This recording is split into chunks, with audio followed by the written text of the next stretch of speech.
Olá, tudo bem com vocês, alunos das escolas Áureo Filho, Leôncio Horácio e Maria Rita? Aqui quem fala é o seu professor virtual de matemática.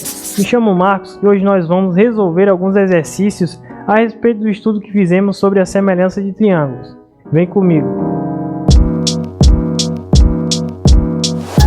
Bem pessoal, o nosso primeiro exercício da nossa sequência de exercícios sobre a semelhança de triângulos é esse que aparece aqui no nosso quadro.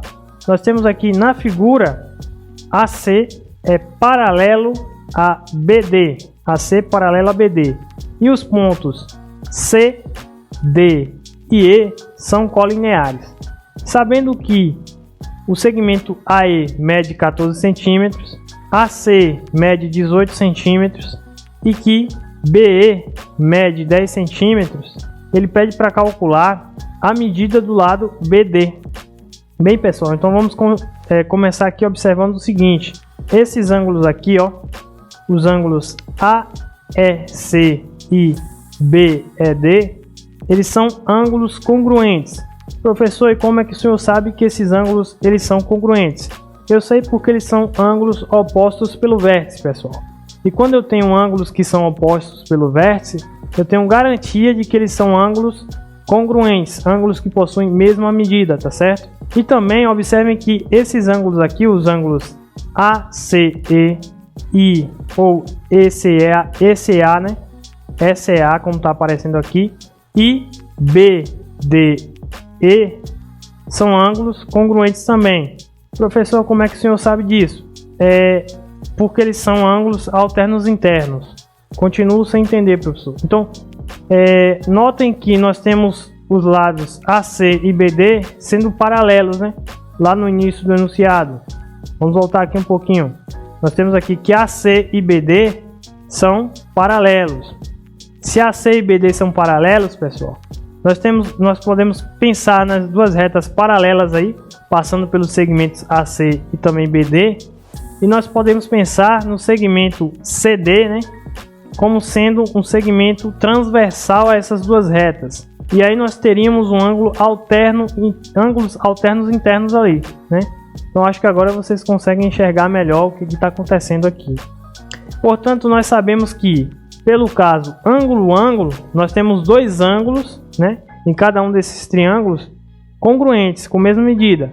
Portanto, nós sabemos que os triângulos AEC e BED são triângulos semelhantes. Por quê? Porque eles têm ângulos, né, dois ângulos ali com a mesma medida. Então, pelo caso ângulo-ângulo, conseguimos garantir que eles são semelhantes. Então, agora vamos utilizar esse fato para poder calcular a medida do segmento BD, né? Nós sabemos que BE mede 10 cm, AE mede 14 e AC mede 18. Queremos descobrir BD. Sabemos que BD sobre AC vai ser igual a BE sobre AE, né?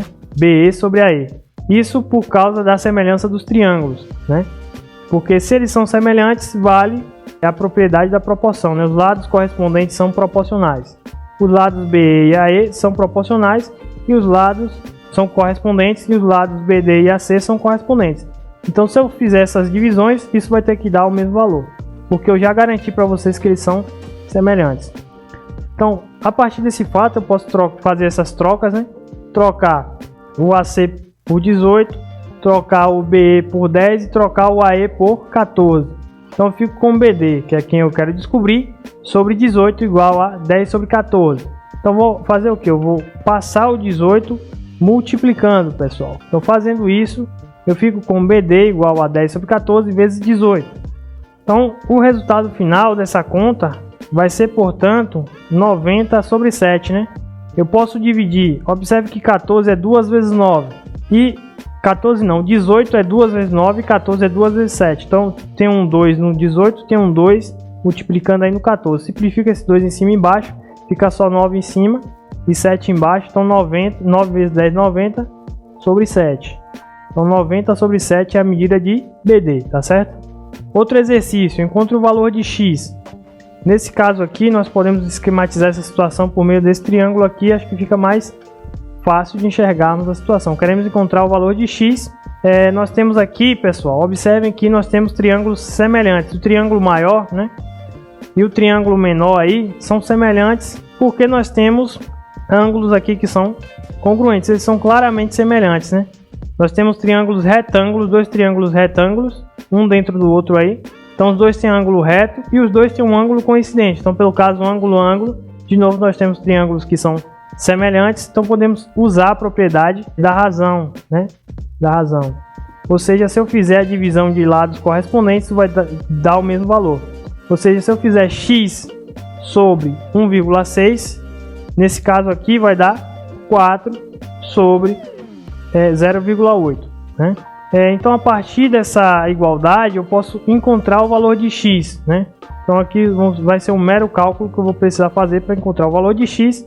O que eu posso fazer aqui? Eu posso dividir o 4 por 0,8 ou dividir em cima e embaixo, simplificar, né?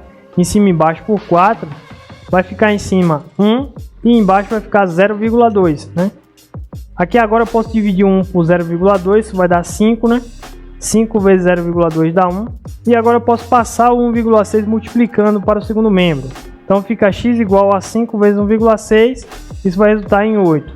Então 8 metros é a medida da altura ali do x, né? O valor do x que nós queríamos encontrar. Outra situação, a sombra de uma pessoa que tem 1,80 metros de altura mede 60 centímetros. No momento, a seu lado, a sombra projetada de um poste mede 2 metros. Se mais tarde a sombra do poste diminui 50 centímetros, a sombra da pessoa passou a medir? Então nós temos aqui o seguinte, pessoal. Olha o esquema aqui, nós temos uma pessoa de 1,80 m, eu vou transformar tudo para centímetro, né? 1,80 m é equivalente a 180 centímetros. Então uma pessoa de 180 centímetros tem uma sombra de 60 centímetros naquele horário. Essa é a primeira situação, né? E naquele mesmo horário nós temos um poste projetando uma sombra de 200 centímetros, de 2 metros. Então a partir daí nós conseguimos encontrar a medida da altura do nosso poste, né? Então a partir dessa primeira situação eu vou fazer a altura do nosso poste sobre 180 está para 180, assim como 200 está para 60. Professor, o senhor já sai fazendo esse cálculo assim? Observe que esses triângulos eles são semelhantes, pessoal. Porque nós temos aqui triângulos retângulos, né? Triângulos retângulos. E nós temos que a projeção, né? Que é feita ali da luz do sol, dos raios do sol, em relação a todos os objetos, é a mesma. Então, observe que o ângulo, o primeiro ângulo aqui, o ângulo formado entre o raio e o homem, vai ser o mesmo ângulo formado entre o raio e o poste. Então esse ângulo de baixo aqui vai ser o mesmo para os dois. E eles têm um ângulo reto, né? Porque ambos são triângulos retângulos. Portanto, esses triângulos eles são semelhantes. Então a gente já está considerando isso e fazendo esse cálculo direto por essa razão. Então se eu fizer H sobre 180, isso vai ter que ser igual a 200 sobre 60. Posso dividir em cima e embaixo o segundo membro por 20, né? Então fica com 10 sobre 3. Posso passar o 180 multiplicando, vai ficar 10 sobre 3 vezes 80. H igual a 10 sobre 3 vezes 180. Simplificando 180 com 3, isso vai dar 60. 60 vezes 10 vai resultar em 600 centímetros. Portanto, 600 centímetros é a altura do poste, que se quisesse em metros, a gente transformaria, né, dividiria por 100, daria 6 metros. Então essa é a primeira situação, né? Mas na segunda situação, a sombra do poste diminuiu 50 centímetros. E nós queremos saber qual que vai ser a sombra do homem nesse caso. Sabemos já que a altura do poste é de 600 centímetros e que a sombra dele agora é de 150 centímetros. Sabemos que a altura do homem é 180 centímetros. Queremos saber qual que é a sombra projetada nesse horário. Sabendo que os triângulos são semelhantes, né? Pela argumentação que eu já discuti com vocês, os raios do sol vão ser o mesmo para todos os objetos. Então, para o poste e para o homem, o ângulo formado entre os raios e o homem vai ser o mesmo ângulo formado entre os raios e o poste. Portanto, nós temos um ângulo igual aí e também são triângulos retos, né? São triângulos que possuem ângulos retos, são retângulos. Então possuem dois ângulos congruentes e já garantimos pelo caso ângulo-ângulo que são congruentes. Podemos então utilizar a razão, a proporção dos lados, o fato de os lados serem proporcionais. Então fazendo x sobre 150, nós temos que isso vai ter que ser igual a 180 sobre 600. Dividindo em cima e embaixo o nosso segundo membro por 60, ficamos com 3 em cima e 10 embaixo. Passa o 150 multiplicando, né? Fica com x igual a 3 sobre 10 vezes 150. Simplifica o 150, corta o 0 com o 0, né? 3 vezes 15 vai dar 45. Então 45 centímetros vai ser a altura, a medida da sombra do indivíduo aí, do homem, tá certo? E assim fica resolvido esse nosso terceiro exercício. Espero ter contemplado vocês com respeito ao estudo dos triângulos semelhantes. Desejo um grande abraço a todos e até mais. Valeu!